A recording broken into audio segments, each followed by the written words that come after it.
With AI, should you still pay for an ad agency?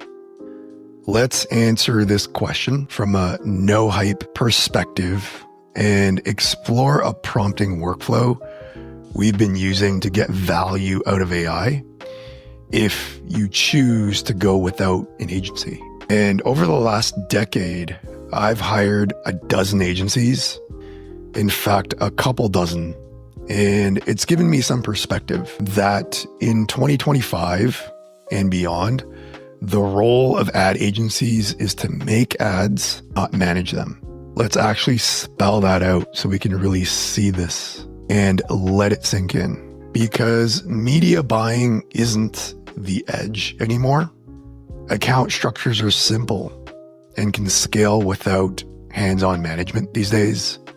The reality is that platform algorithms like Meta handle most of the mechanical work of serving your impressions to the right person at the right time. We can see that when we look inside of our ad accounts and also the announcements that Meta has made, in particular with their latest AI updates, including Andromeda, which they call the personal concierge. The example they give is, imagine having a personal concierge who knows your tastes so well that they don't just understand that you covet shoes, but that you like to wear red flip-flops at the beach. Andromeda learns your preferences, so Meta can show you ads that are more relevant and interesting. The edge now, instead, is ideas. And the problem is that most agencies are still charging to push buttons. It's kind of like having a chef that stands next to your blender and pushes the button. The value for you isn't having them running the machine and pushing buttons. The value of your chef is knowing what to put into the blender, which means that execution is commoditized now. What matters more is knowing what ingredients create something worth serving. When it comes to your advertising and your business, that is now the job. It's not management, it's ideas now. A good idea isn't about format. It's not just the headline. It's not just the hook. It's not just the visuals. It's the clarity that's underneath. Because we have brands in our program using the exact same risk-reduced bidding structure that we share with everyone, which, by the way, you can get a trial to our entry-level program in the first link in the description below. One brand may use the exact same structure and do $30 a day, whereas another one will do $3,000 a day with the exact same setup and the exact same strategy. The only difference is the idea behind the content and, of course, the products. Yet, most brands will still evaluate agencies based on spend and sales performance alone. But you have to look at the full picture. Let's say you spend $100,000 on ads with an agency and they make you back, let's say, $145,000, which is a 1.45 ROAS, and your COGS is pretty good at 30%. And we'll say, actually, this is your cost of delivery, which includes all of your variable costs. So your cost of goods, your transaction fees, getting stuff to your 3PL, getting stuff to your customer, all of that wrapped into one. If we do the math on this and we subtract from the sales, the spend and the cost of delivery, we're left with $1,500. And let's say your agency costs you, we'll say $3,000 a month. You are looking at what's left over for you is you are in the hole, which when you look closer may not necessarily be growth unless you have meaningful LTV that is kicking in over time. More importantly, these awesome revenue numbers that are coming in may not be backing out to exactly what you thought you were getting from the performance you were seeing. In some ways, it could be seen as overhead that's in disguise. If the job of ad agencies should actually be about ideas, what makes them good? And what we really mean by this is what makes it good before we even get to the copy, before we get to the hook, and before we even talk about formats. When it comes to the way that Alfred and I like to think about things, it all comes down to perspective. Let's take Steve Jobs as an example. For the iPod, which came out many years ago when I think I was in middle school, and I had one of these myself, Steve could have said 5 gigabytes of storage for the iPod, but instead look at the idea that's underlying their copy. It's 1,000 songs in your pocket. Let's take a look at this sales letter from the legendary copywriter John Carlton, who most of the big business influencers these days that are popular originally learned from. John wrote this ad, I believe, for direct mail, and it could have said something like how to hit the golf ball farther. Instead, there's a wonderful idea here that's amazing secret discovered by one-legged golfer, adds 50 yards to your drives, eliminates hooks and slices, and can slash up to 10 strokes from your game almost overnight. If you're not a golfer, this might not mean anything to you, but for someone who is, and golf is a high passion index industry, and if you wind back to the 90s when this probably was live, the idea that underlies the copy that's here is what drove millions in sales for this company that he wrote this for. Then we have Claude Hopkins over here, who a lot of marketing mentors will reference these days, who wrote the book Scientific Advertising, was able to tell the story of how Schlitz beer to go from a 5th ranked beer in America to being tied for first place in market share within months. And here's what he did. He toured the factory and he noticed the meticulous process they used, things every brewery did, but the special thing was they never talked about it. So for example, the beer was filtered through a whitewood pulp, bottles were cleaned with live steam 4 times, every bottle was sterilized, and the water used was drawn from a 4,000-foot artesian well. His insight was that these were all standard practices, but nobody ever talked about it. So he took those boring, routine manufacturing details and put them in the ads, turning them into a story of purity, science, and care, which is what allowed for Schlitz to be able to leap from obscurity to the top of the market. The thing that ties all these 3 examples together isn't that there was any special tricks in the marketing. With Steve, it's a perspective. Instead of 5 gigabytes, it's the idea of 1,000 songs in your pocket at a time where that was not the norm. Back then, you were using CDs that looked like this and barely had any storage. With John Carlton and the golfer example, according to ChatGPT, the way that he found that angle and that idea was through a discovery of a testimonial. A good example of how the idea is what underlies the foundation of the execution of the hook. With Claude Hopkins, it was again a matter of perspective.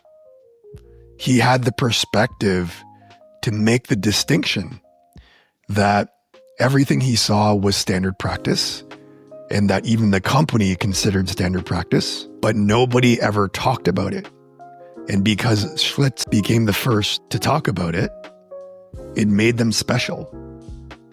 So what allows for these perspectives to be found is the exercise of discovery. Where AI comes in is that we like to use it as a discovery partner to come up with the thing that we want from agencies, but may not want to pay hefty monthly fees for. We don't necessarily have to use AI to write the perfect ad, although it's pretty good at that. when you find the right ideas to work on it with. But instead, one of the core things that we like to do is to use AI to get to the interesting ideas faster. The expectation that we have around it is kind of like taking on the role of a venture capitalist, where we set the expectation that 90% of the stuff is likely going to be stuff that we pass on, or we may invest in, not with money, but with our prompts and a little bit of our time. And 10% of the stuff becomes superstars. 10% of the stuff may be ideas that you can stumble upon to get something like 1,000 songs in your pocket, or the one-legged golfer, or turning routine manufacturing details into stories of purity, science, and care. The reason why this matters is because of this phrase that Alfred and I like, which is related to content. Whether you use that content in your ads or organic, it's content that converts. The phrase is this over here: great content isn't made, it's found. And what we mean by that is that sitting around staring at a blank Google Doc or a Notion page or a whiteboard isn't how the best ideas come about. You don't really force them through.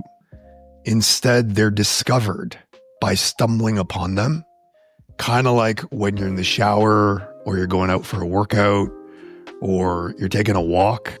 The best ideas sort of bubble up and emerge. And the cool thing with AI is that you can chat back and forth with it, not even trying to be a prompt engineer. You can stumble upon ideas that are similar to the Steve Jobs idea and the one-legged golfer idea and the Schlitz beer idea simply by spending time with it, which we'll get into an example in just a little bit, without having to spend thousands of bucks a month on agencies and getting back that margin. Let's do an example of this process on how we can stumble upon some of those 10% ideas by using AI, and in this case, ChatGPT. But I encourage you to experiment with different models, even within ChatGPT's selection, but also other companies like Anthropic and even Google.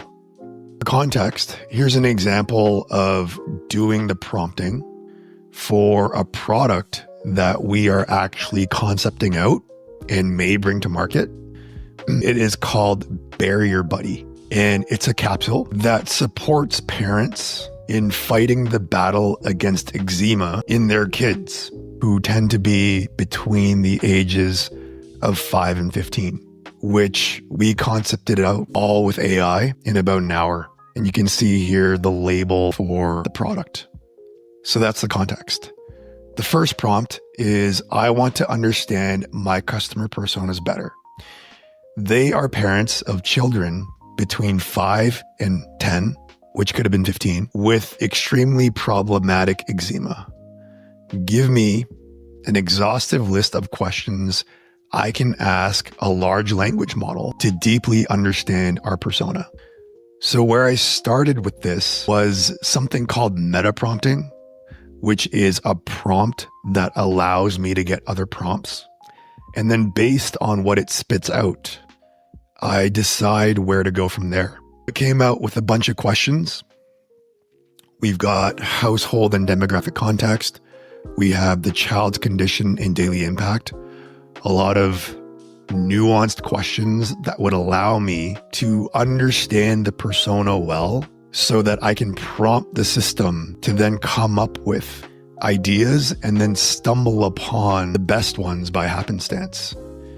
We've got the emotional landscape, information-seeking behavior. It's all pretty good. A lot of questions. Then the next prompt I used was, how about questions that would allow me to better understand how to build a bridge between the struggles and opening their minds to trying my product Barrier Buddy for their children. For context on Barrier Buddy, see attached. For context, this is the PDF that I uploaded. so that it would have some context on the product, which was completely produced through some prompting in another chat. It gives the language model some context and some fodder to use to come back with a response that's contextual to the product and important points related to the formulation, so that there's another side to the bridge that I'm asking it to build.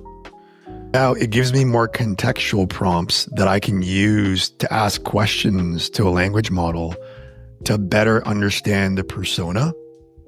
If I want to turn the model into a researcher or even take on the role of the consumer, who in this case is the parent of the child. The next thing was using the context we have so far in our chat, take on the persona of the cautious mom and describe to me her experience of how she saw an ad on Facebook about eczema in children, which led it to an article that opened her mind about trying Barrier Buddy and then giving it a try and being happy with it.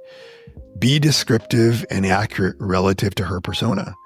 Describe her entire journey from her perspective, which may have been multiple weeks long, seeing multiple pieces of content from the brand, educating her and not selling her hard, where most pieces of content did not lead with the product or the offer. What I'm going for here is I'm essentially asking the model to map out the journey of what this consumer would go through in all the touch points when it comes to content, of interacting with us before ever knowing us, and then to the point of actually making a purchase. The intention here isn't that the map that it's going to lay out is something that I'm going to agree upon right out of the box. But instead, what we're trying to go for here is looking for the 10% of ideas that we like and we see a lot of potential in, and to exercise the concept of how great content isn't made, it's found. In this case, we're letting AI do a lot of the heavy lifting when it comes to brainstorming for us, so that we can find and discover the ones that we like. And because this product is a consumable and it's not fashion where you look at it and the ornamentation is what attracts you, instead with consumables, education about what's different about the product is really important. And when I market consumables, I don't like starting with the product. I like starting with the problem first. And that's why I like this idea that it came out with. Because what we can do is, instead of having ads that are offer driven and focused on trying to get the sale on the first click, what we can do instead is start with an ad that is education based and then lead them to a landing page that is also mostly education. Then on the landing page, we transition about 3/4 of the way through to the product. And from there, they can go to checkout and convert. Then, of course, the post-purchase upsells and downsells to maximize AOV, which is why I like this. So the headline here for this piece of content that it came up with is why kids with eczema scratch more at 2 a.m. and 3 fixes that aren't another steroid. I like the way that AI is speaking in first person as if they are this cautious mom. And what I liked about this idea is that this invokes a lot of curiosity, especially for the parent who is struggling with this problem.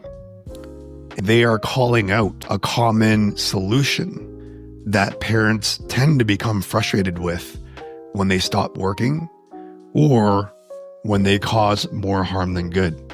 And steroid in this context is not stuff that bodybuilders use. It's anti-inflammatory creams that are commonly used to treat eczema.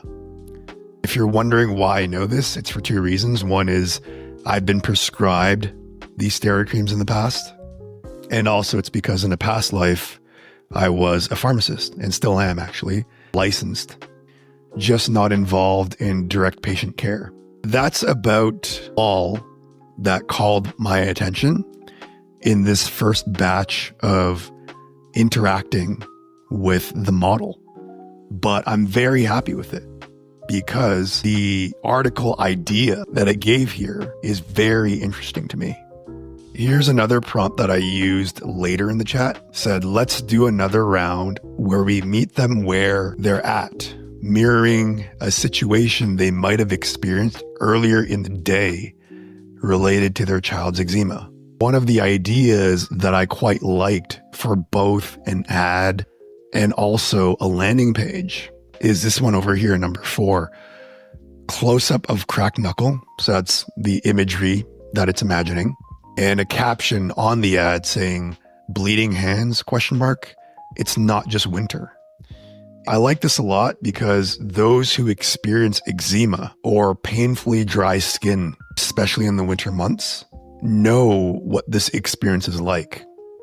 The takeaway on the landing page that's suggesting that we do is for it to explain transepidermal water loss in cold months, which our philosophy when it comes to marketing consumables looks something like this, where on the ad and the landing page for a lot of it, we like to connect with people.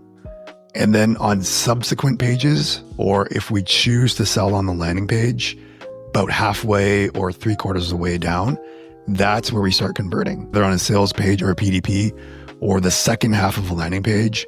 That's when we get into more conversion related stuff, where we're talking about offers and product details and testimonials and all that sort of stuff. And how that relates to what's here is the education that allows us to connect with the consumer in a way that they aren't feeling sold. Then the thing that AI did really well here is there's a column for the soft tie-in to the formula, because the formula contains vitamin D as part of what makes it effective. It's suggesting us to transition to citing how vitamin D at dosages of 1,000 units can cut winter transepidermal water loss by 15%, which opens up a very natural transition to talking about the product if we want to do that on the landing page, or to transition to another page for a sales page or a product page. Again, out of these 12 ideas that it responded with, from the single prompt, there was one that I enjoyed and that I would seriously consider using to build out ads and landing pages further in another chat. Let's do one more. So the prompt here was, let's do it again this time. Each touch point should be related to our products, but not hard on the nose. It should naturally open curiosity to our formulation, without starting with talking about it, but instead meeting them where they're at to start, which is more problem-based rather than product-based. And similarly, it came up with 12 different ideas here. A concept that I liked, again, taking in that spirit of Claude Hopkins and John Carlton, of looking for the idea that nobody's talking about, is this one over here, number 3, pro-itch fats versus calm-itch fats. To me, that's very interesting as someone who can relate as a parent when it comes to what can I feed my kid that makes him worse versus making him better. Contrast is a really easy way to elicit curiosity and also communicate value. The nugget that they're trying to express here that is related to the formula is how a balanced mixture, so a 650 milligram EPA DHA plus 150 milligrams of GLA, showed itch scores drop in small studies that we can reference. Nice thing about this response is that it mentions how, as it takes on the persona of the cautious mom, how it nudged my curiosity. So this one over here said, now I had the real numbers, couldn't unsee them. The fact that this combination of EPA, DHA, and GLA can improve itch scores. Now, rounding off with AI, should you still pay for an ad agency? If they are just helping you with pushing buttons inside of Ads Manager and not coming up with ideas for you to load in, I'd say just weigh the trade-offs. If there is value for you in button pushing because you don't have time to do it or you don't want to give it to someone on your team, then that's fine. Just know that it's going to be similar to hiring a chef to stand next to a blender and push the button for you. However, if they are helping you with coming up with these ideas that we've been doing together with AI and helping you with stumbling across them that you wouldn't otherwise find, then they're worth considering. But if you want to stay really lean on your operational expenses and you are open to leveraging some back and forth with AI, that's an option for you too, because great content isn't made, it's found, and you can do that together in your conversations with it. And if you want to see how to build an AI agent that comes up with ideas for you, check out this next video that's showing up right now.